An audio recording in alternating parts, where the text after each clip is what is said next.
Starting section 2.3, we're going to deal with something known as inequalities. An inequality is written this way. It's written less than, it's written greater than, less than or equal, and greater than or equal.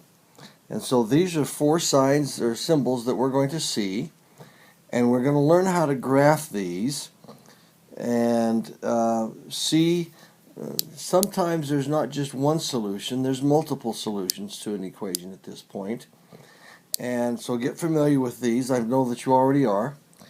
And we're going to have some scenarios here. One of them talks about Boy Scouts of America. This leading entry here on this particular page talks about Baden-Powell, the British officer who actually started the Boy Scouts of America. And some of you are involved with Boy Scouting, and so you should be familiar with some of the things. We're going to talk about fundraisers that a Boy Scout might do to earn money to get to camp and those sorts of things. So just be familiar with it. The key term we're going to deal with is solve an inequality.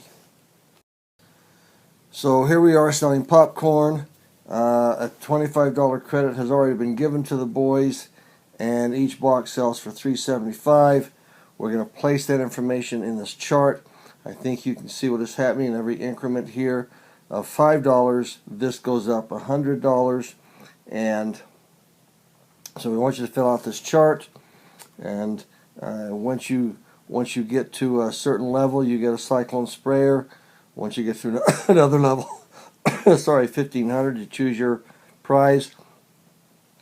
And at 2,500, you get 6% towards the college scholarship.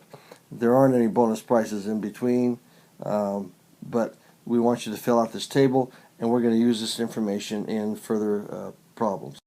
Okay, so this is just taking the information that we used from the table, create for yourself an equation, write a function, and then answer these questions. You've got several things to do here. There's not much to talk about on this particular one.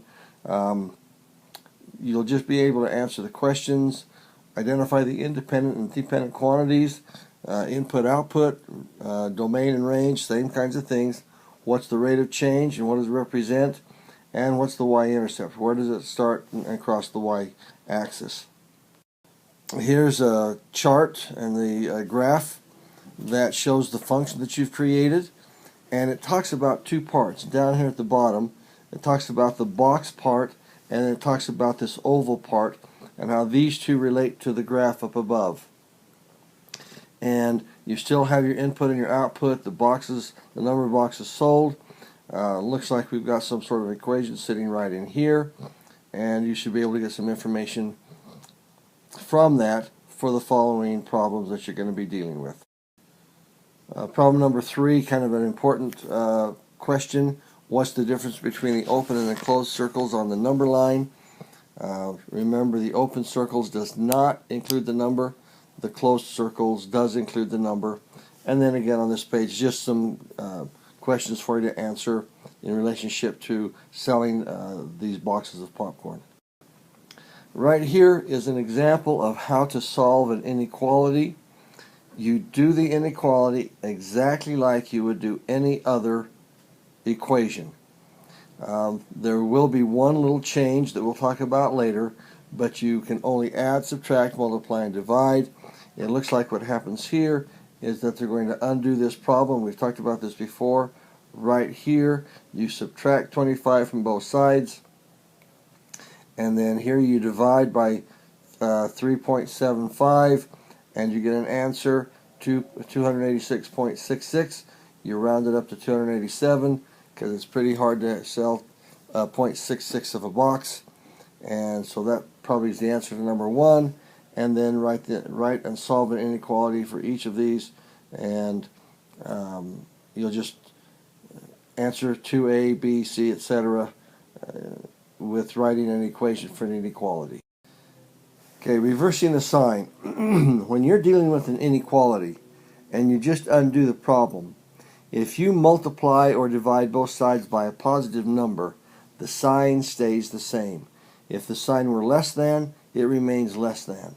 If it was greater than, it remains greater than. But if you multiply or divide both sides of the inequality by a negative number, the sign changes. Greater than becomes less than. Less than becomes greater than. Greater than or equal becomes less than or equal. Less than or equal becomes greater than or equal. You switch the signs. And so if you remember from last year, I used to say to you, all of you, you switch all the signs. So you switch the sign of the number on the left, the variable, you switch the inequality sign, and you switch the sign of the number on the right. Okay, here's just a set of problems for you dealing with this graph. Label the functions and then answer questions in relationship to the graph. It looks like this is a descending linear equation. It looks like something is happening at the same rate coming down. Don't want to give too much of this away, but it is decreasing from left to right. I think you can create an equation, seeing where it crosses the y-axis up here, what's the slope, and the rise over the run, and you should be able to get the equation for that. Here, we're just asking you to finish the table, and what do you notice about the inequality signs, what happens down below as opposed to up above. Just trying to help you understand what takes place when you do something with the negative in an inequality. I want you to do talk the talk, because here we have a chance to solve an equation right here and then graph it. Solve another equation right here and graph it. And then the last equation right here and graph it. Remember what to do with the greater than or equal. What kind of a representation is that on the graph? A circle or a dot? Know how to do the greater than or equal. Is that a circle or a dot? Remember how to mark those. When we give you the test, that will be one thing that we have to check, is to make sure that you understand how to deal with inequalities that are greater than or equal, or just less than or greater than.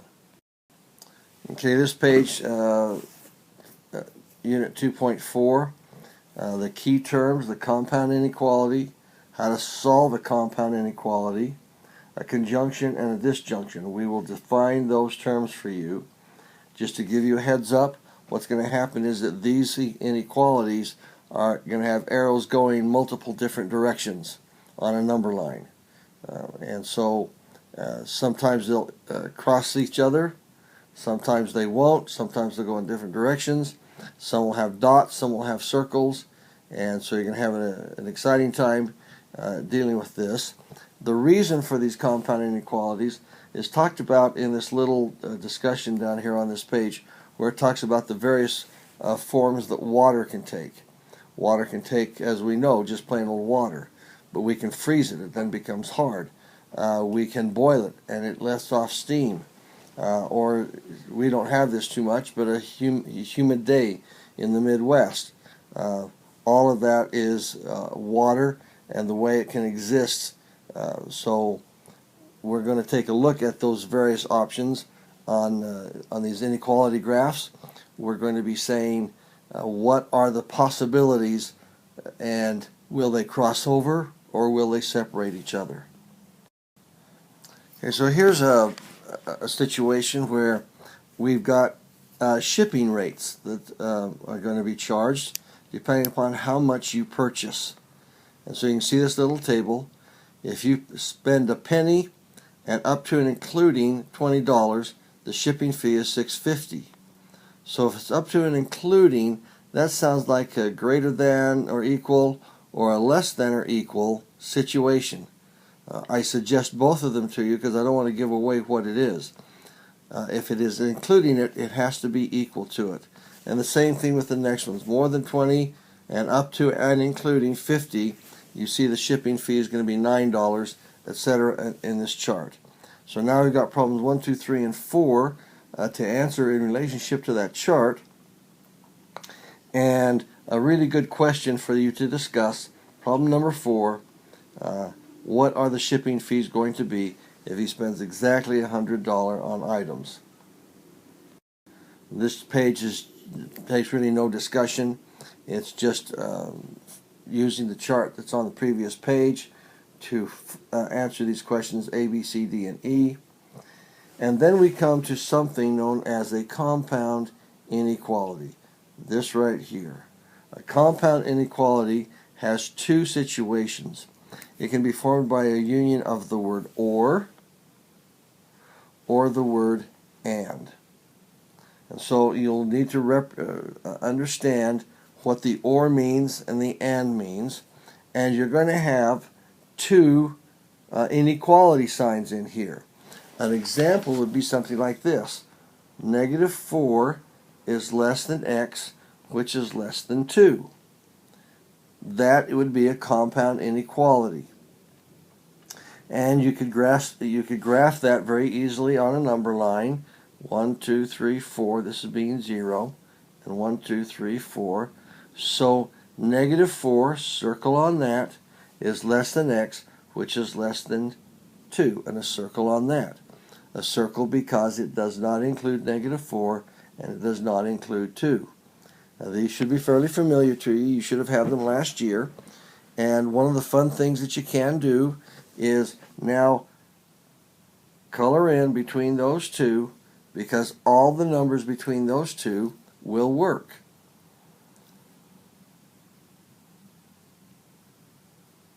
This has multiple answers and multiple solutions to it.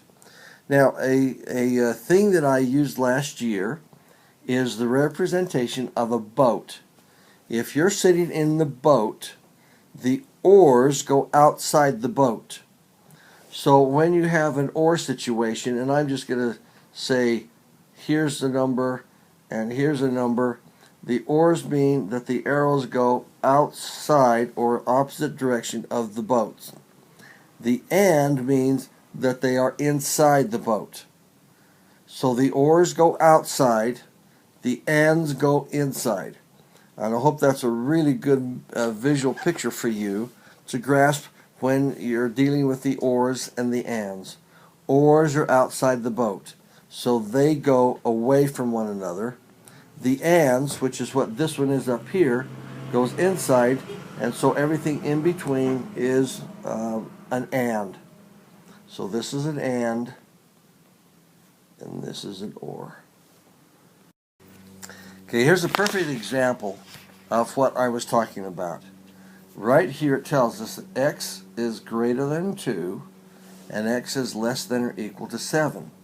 And so if we were to graph this thing, we'd draw the number line, we make this our 0, 1, 2, 3, 4, 5, 6, 7, 1, 2, 3, 4, 5, 6, 7, and it says that 2, put a dot on 2, oh I'm sorry, put a circle on 2, my fault, put a circle on 2, and a dot on 7, and it's these two in between. That is your and. On this one down here, we have the same kind of situation. We've got the number line, 1, 2, 3, 4, and 5. 1, 2, 3, 4, and 5. And this one says that x is less than or equal to negative 4, or x is greater than 2. So we're going to have a circle on 2, and greater than goes that way, and a dot on negative 4, and a dot on negative 4, and the arrow goes that way. And one way that I've tried to help everybody understand this is less than is left.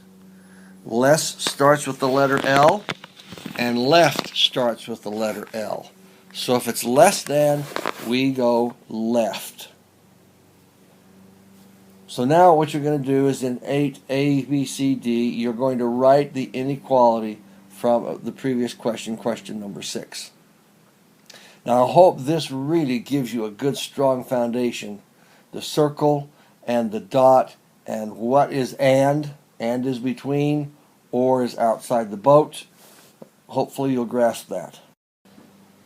Okay, problem number 2, more than one solution, gives you the chance to write inequalities and determine whether it's an and or whether it's an or. It gives you a scenario. Water becomes non-liquid when it's 32 degrees, or when it's at least 212 degrees. Write an inequality, put it on a number line. Now 212 is a pretty big number, so rather than extend the number line, don't use 1, 2, 3, 4, 5. Make it in increments of 50 or something like that, and take a guess where 32 degrees would be and where 212 degrees would be. Then you got Luke and Logan playing on the same baseball team, and they lived different distances from the baseball field where they practice. Write an inequality. This is just a continuation, and then problem number 3, Jody has purchased this car, and again, write an inequality, make it an and or an or, discuss it with your group, and see what you can come up with. Okay, so here we are with some definitions that we talked about first. The solution of a compound inequality. This is the form that it takes. A is less than X, which is less than B. And A can be in almost any kind of form. You could say 2x plus 1 is less than X, which is less than or equal to 3x minus 7. And then you just solve that inequality just like you normally would. You're going to add and subtract things from both sides. That may not be the greatest example, but you'll see how this works. It says right here, any real numbers, which is the part or parts of the solution that satisfy both the inequalities, this type of compound is called a conjunction. Conjunction meaning that they are together. The solution of a compound inequality in the form of x is less than a or x is less than b, and they're any real numbers, is the part or parts of the solution that satisfy either inequality. The word either inequality. This is known as the disjunction. They are not combined. Conjunction, they satisfy both. Disjunction, they don't. One or the other. And so here on this page is an example of a compound inequality. Shows that it involves the and it is a conjunction. X is less than or equal to 1, and x is greater than negative 3. Does that really work? It looks like we've got a place right here where they are combined. The solution right here in this region is a conjunction. They overlap, or is an intersection of the separate inequalities. So they overlap, they look at each other, they are the same between. This is an and, this is a conjunction. Here we have one that uses an or, and it is a disjunction. So you'll notice that the arrows in this case go the opposite way. This one goes like that. This one goes out here. They do not cross. This is a disjunction. Can we generally say then that and inequalities are conjunctions and ors are disjunctions? That's a pretty likable statement, one that would probably satisfy, but as you know in math that's not always the case. But boy, it certainly seems to me that if it's and, it's conjunction, and if it's or, it's disjunction, except for perhaps a couple of certain situations that may arise. So here's a ton of problems. Graph them. Alright, so here we are solving inequalities. I'm going to do the first one for you. It says 6 is less than x minus 6, which is less than or equal to 9. And the way you solve this is you're going to add 6 to everything. Undoing the problem. So now 6 plus 6 is 12. That's less than x, which is less than or equal to 15. And you can graph it if you'd like to on a number line. You're going to have a dot at 12. You're going to have a circle at 12, a dot at 15, and shade in between. This is an and. Okay? Not all of them are ands. Go ahead and solve B and C and D. Pay particular attention here. What happens when you have a negative x and you have to change it? How many signs are changed? Let me give you a hint. All of them are changed. Down here at D, that is an OR situation. Solve this one by subtracting 7. Solve this one by subtracting 7. Divide this one by 2, over here by 2, and this one by -2. Okay?